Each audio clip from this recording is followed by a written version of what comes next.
Welcome to this new how-to. In this how-to, we're gonna look at how you can plan the flight plan manually in the A320 V2.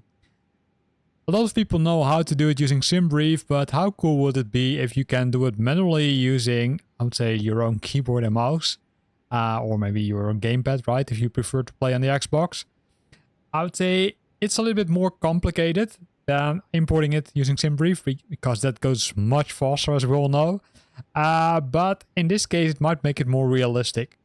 So what I did is I planned my flight from Stansted to Cork in Ireland. I imported the OFP in SimBrief, as well as the dashboard also contains the information, right, the departure and the arrival about SimBrief. So that's really cool. That's all fine. And in the, I would say, OFP, right, the flight program or flight planning, you will see multiple sections, and if I go to them using the cursor on the side, I can see also the flight plan, which has been say programmed or predefined by in this case SimBrief. In this scenario, you see that we are departing from 22, right? So I will zoom in a bit so you can look at it a little bit closer. If that works. So here we go.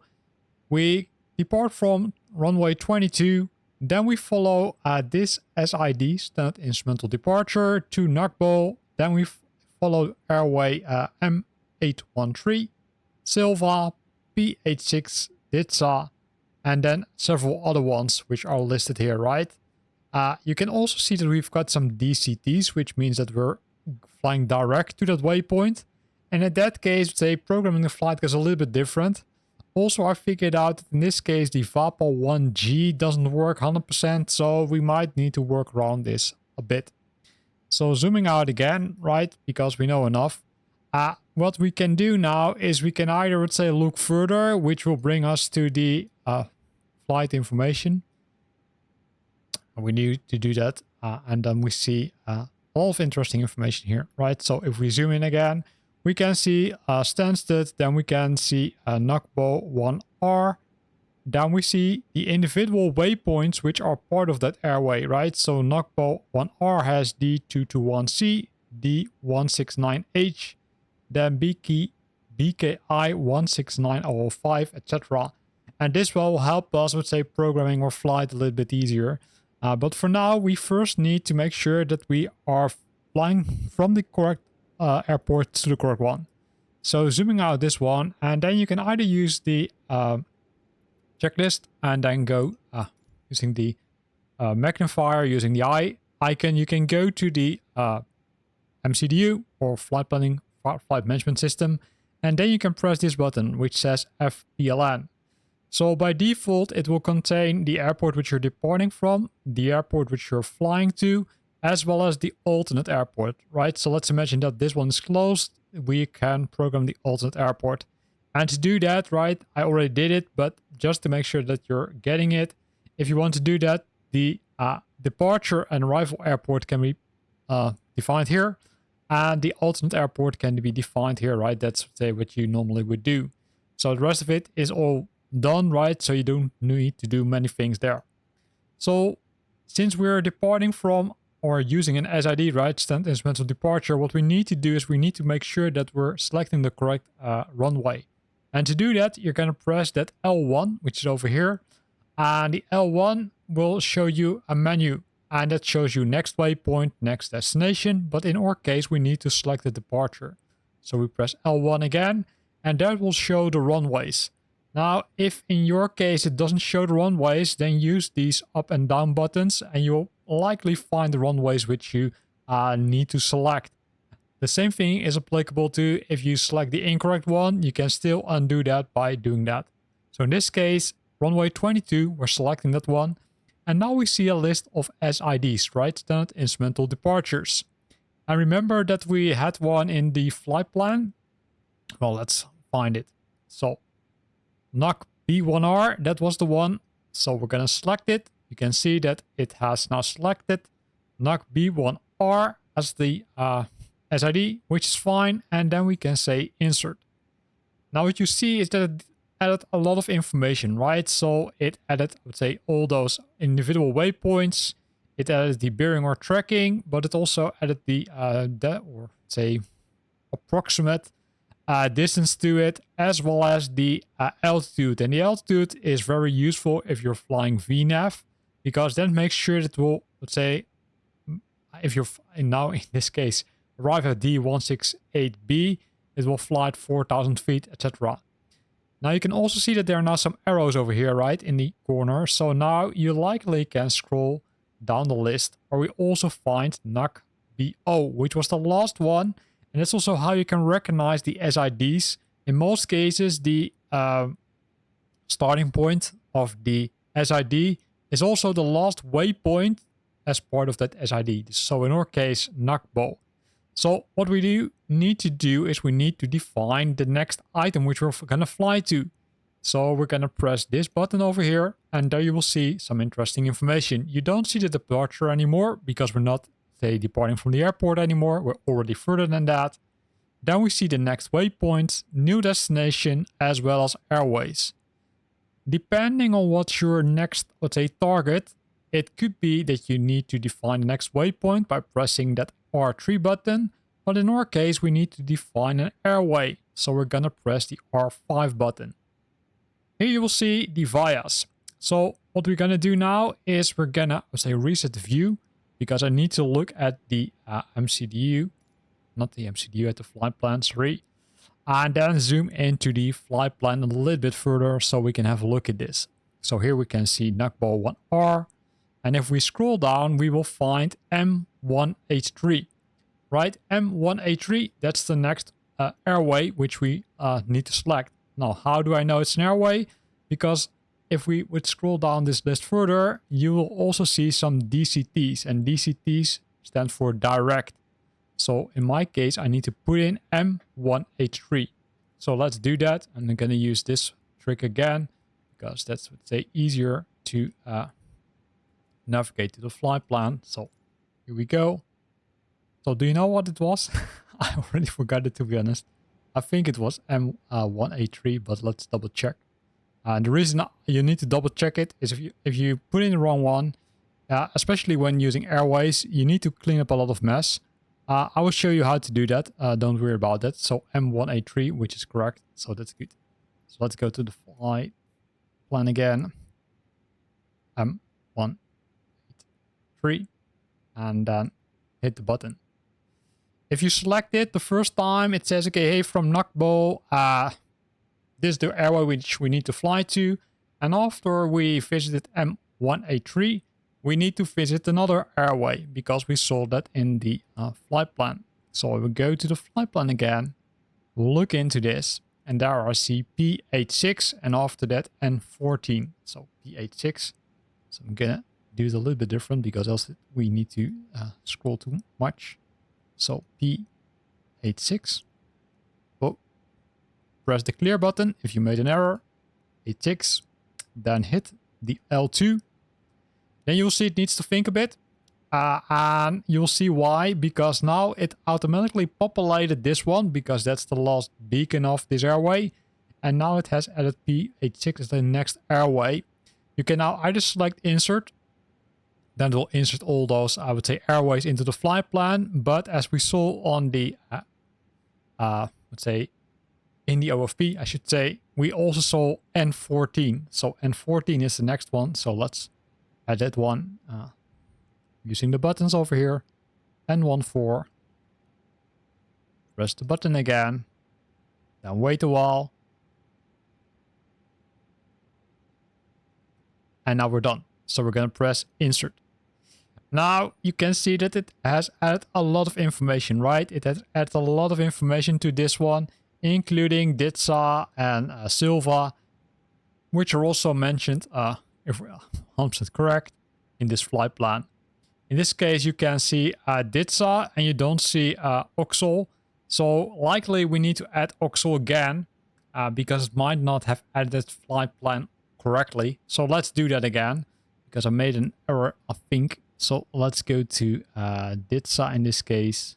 then go to airways, then select N14. And then what I likely need to do is put OXWA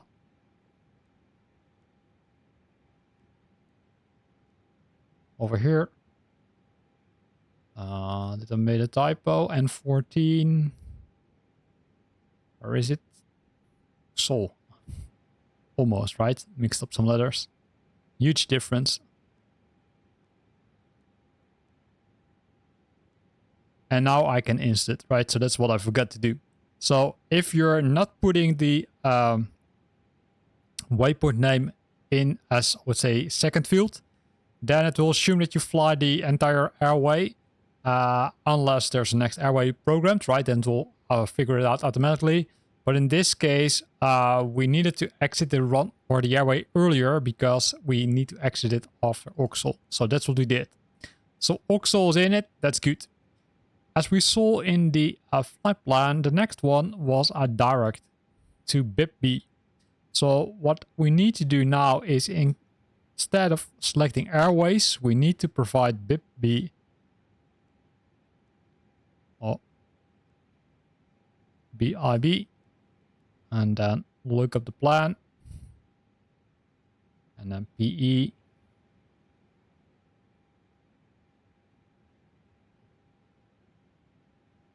And if it doesn't work, then hit it again. Here we go. BIP, B, and then hit this one. This will add the waypoint after OXL, and then we can simply press insert, and you can see it has added the one. Now we can press L5 again, because from BIP B we need to likely fly somewhere else. And we're gonna scroll down the list. Oh, scroll down the list. And down we see DCT top of climb. So this is the top of climb. You don't need to define it, just is for your information. And then we've got DCT Falca. So let's add Falca in this case. So Falca is also DCT, so we need to put it in directly.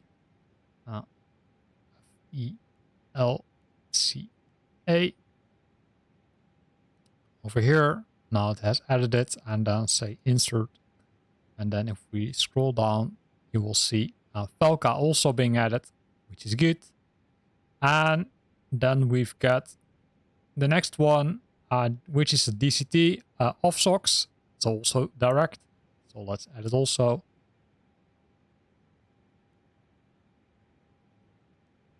Off-SOX. Oh. SOX. So over here. So adding it here is good.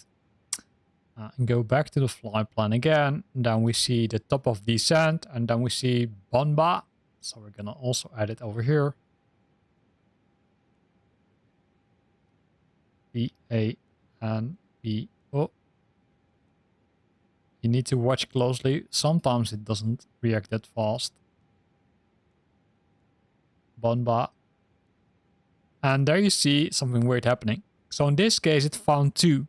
So if you're lucky and you planned your flight using SimBrief or using another flight planner, you might be able to figure it out, because here are the coordinates, right? So N5157.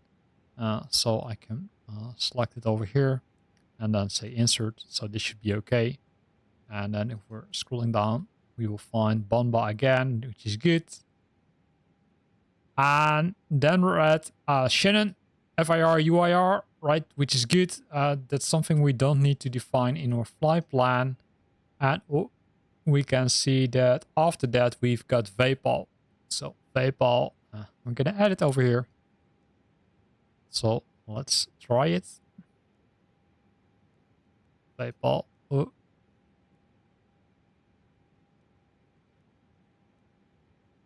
Next waypoint. There you go. And then from VPAL, we can try to add the airway, which is VPAL 1G. So let's try to add it. But it could also be that this one is a standard terminal arrival route or approach route, or it's one of the two, arrival route. So let's try to add it, but it could be that it doesn't recognize it. So let's go to airways and then insert. So Vapol 1 Golf. And you can see it doesn't do anything. If this happens, then it doesn't recognize the airway. It doesn't throw an error for some reason. And if you want to go back, you can press the FPLN button and it will bring you back to the stage where you are. Then the nasty thing is that you need to scroll down completely to the bottom of the list. And there you will likely find the last one which you set up directly. I do suspect that we need to select either an approach or an arrival route. So to figure that out, it's, let's say, kind of hard without, say, a flight planning software, because yeah, it's not very clear from this side, right? So if you get a tip for someone else, or if you know how to figure that out, then let me know via the comments below this video, because I'm still, let's say, looking into that, but I didn't find anything. So let's try for now to add either ROPFO or ATLAM manually. That's something you always can do, right? So what you can do is just like the Vapol one, you can add ROPFO. So let's do that, because I also can show you how to remove it. So I'm gonna add ROPFO,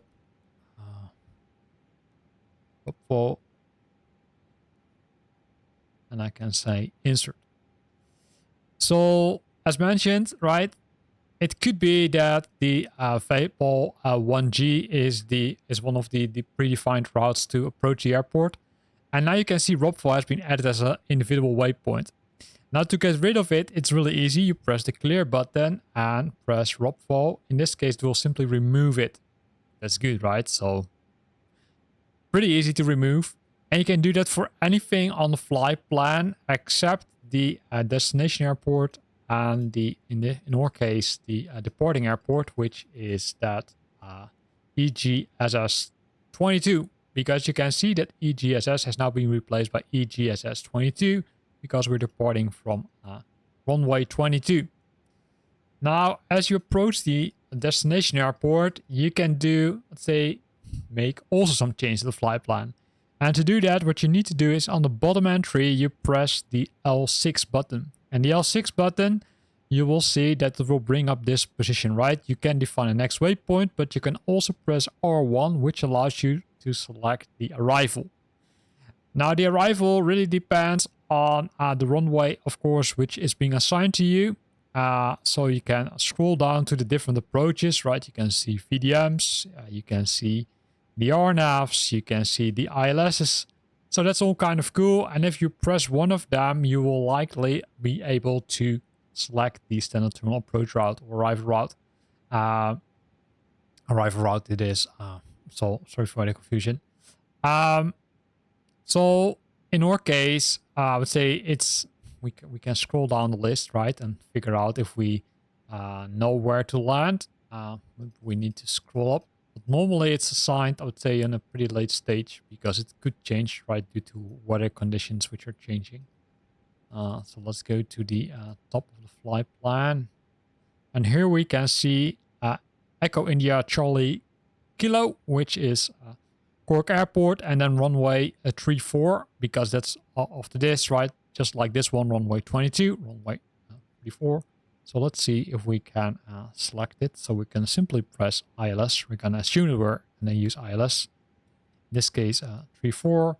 And there you'll see again the stars which I mentioned.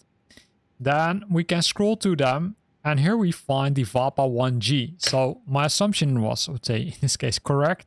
It's a standard terminal approach route. So we're going to select this one. Then you see that it will be added as the star for the approach, which is ILS I-34. And then we can press insert. And now we scroll down the full list. We've got our full flight being planned. And we can, let's say, take off or continue our preparation for the departure. And then, of course, take off.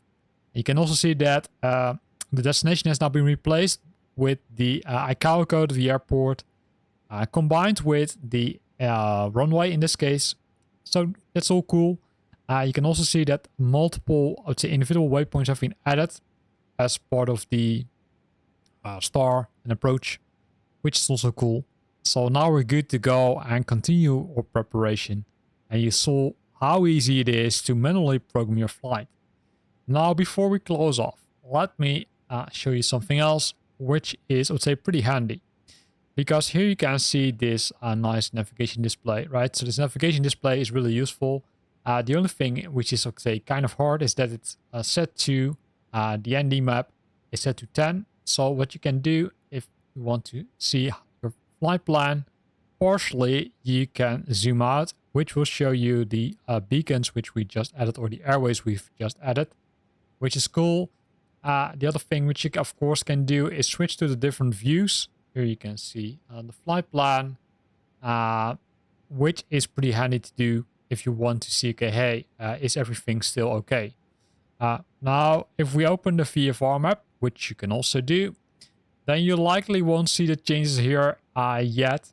In some cases you do, right? With the other aircrafts, you would be able to see it. But with this one, you don't see it.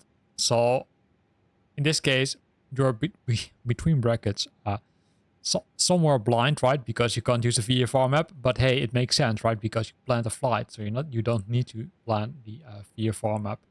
However, what's very useful from the VFR map, at least I think it's very useful, is that you can get some more information about the airport, right? So if you select, in this case, the ICK, then we can find Cork Airport and we can press it.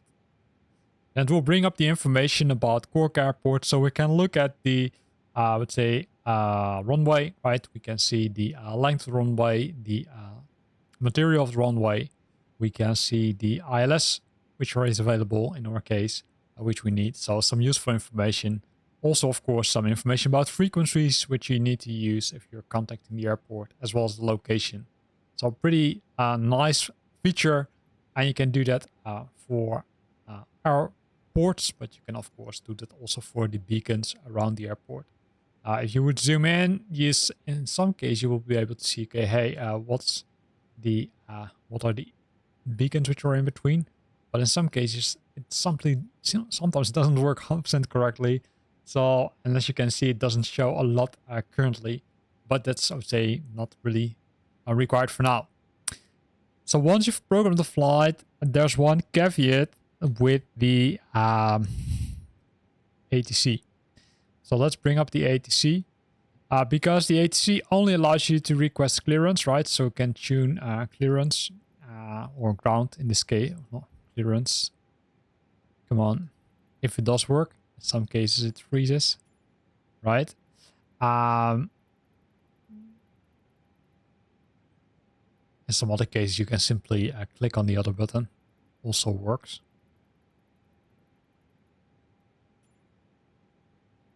But in this case it doesn't like me.